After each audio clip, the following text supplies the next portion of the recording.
Meus amigos, um misterioso ministro do STF, certamente muito poderoso, ligou para o gabinete do presidente Dr. Luiz, o Inácio, e reclamou de uma certa fritura que o Inácio e seus auxiliares estão fazendo com os ministros do STF.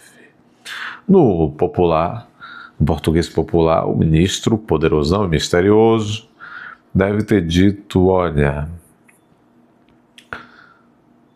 se tá pensando que pode jogar nós na fogueira sozinho, está enganado, a gente derruba essa zorra toda aqui. Pelo que se infere das informações trazidas aqui pela Veja, foi isso que ocorreu.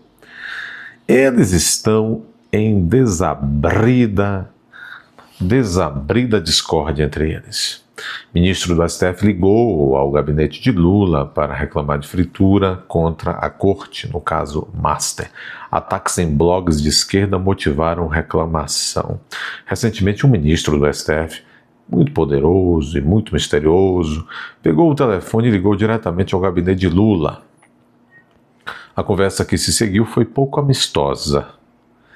Lasca de osso, faísca de sangue, um negócio brabo danado, né? Eu repeti, a conversa, segundo a revista Veja, que se seguiu foi pouco amistosa. Havia naquele dia a avaliação do Supremo de que o petismo instalado no Planalto estava estimulando ataques contra a corte na esteira das investigações do Banco Master. Bem-vindos à Pocilga Nacional. Se isto não é uma pocilga, que nome se dará isso, né? Porque cada poder devia estar fazendo a sua parte. Mas nós estamos dentro de uma guerra espiritual, o espírito de porco governa o Brasil. O executivo devia governar. O judiciário deveria aplicar a lei, tentar fazer justiça. O legislativo devia fazer o que lhe compete, legislar, fiscalizar. Mas não fazem. Apenas fazem aquilo que todo mundo sabe que eles fazem. Você sabe, mas você não pode falar, senão você vai ser visitado, não é?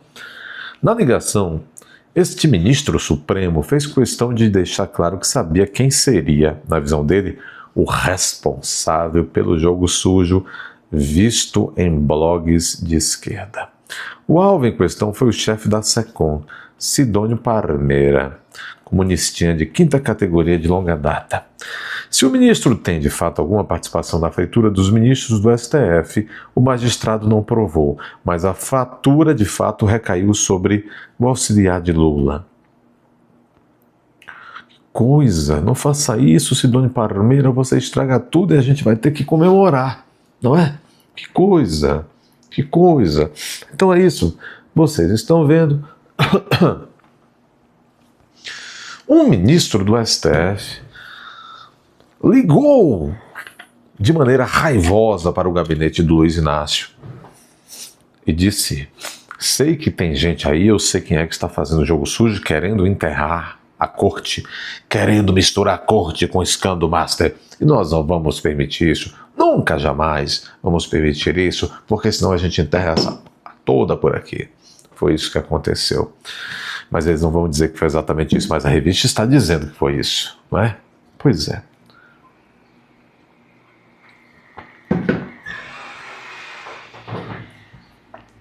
Pois é. Gente, há um consenso em Brasília.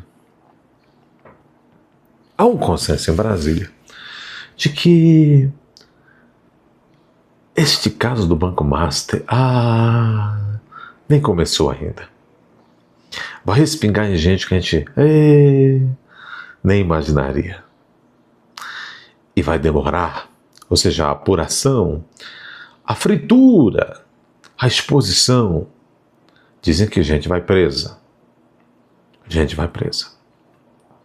Já que nós estamos no plano das conversas, na primeira parte do bloco falando da conversa telefônica violenta de um ministro do STF com o Lula.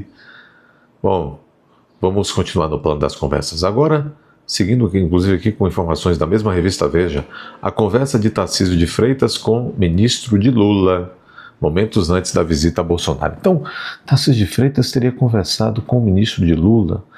momentos antes de visitar Bolsonaro. Interessante que quando ele... Essa matéria está na Veja.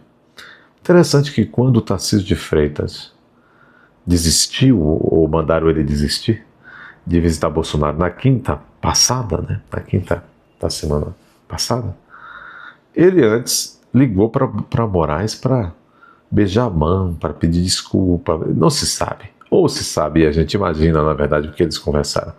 Tarcísio, bom, ele precisa ser... Ele sabe que precisa ser reeleito em São Paulo. Ele precisa, então, da família Bolsonaro. E a família Bolsonaro, de alguma forma, precisa um pouco dele para ajudar na candidatura do Flávio, na vitória do Flávio. Então é isso. É um reajuntamento de conveniência. Mas ele não é confiável.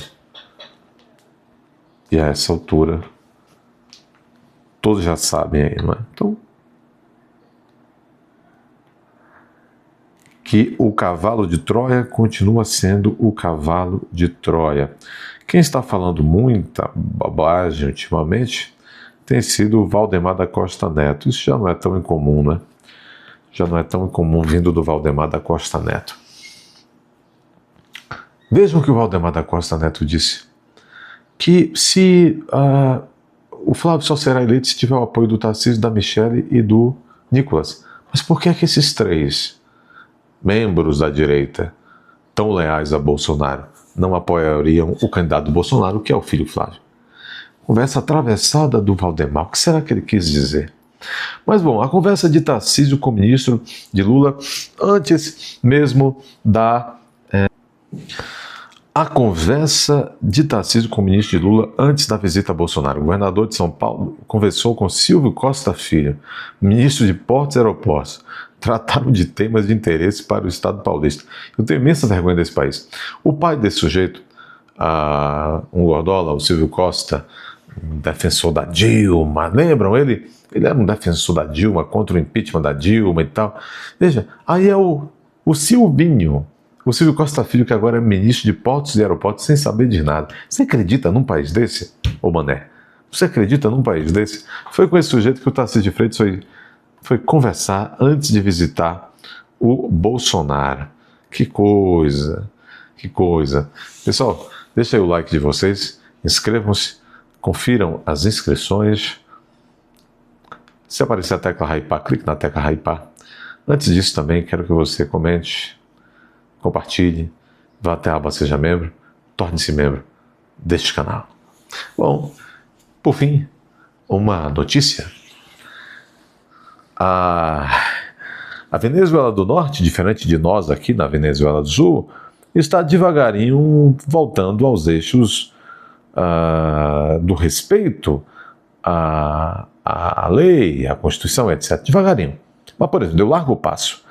A suposta presidente interina da Venezuela, Delcy Rodrigues, anunciou anistia ampla, geral e restrita para todos aqueles após 1998. 1998 ou 1999.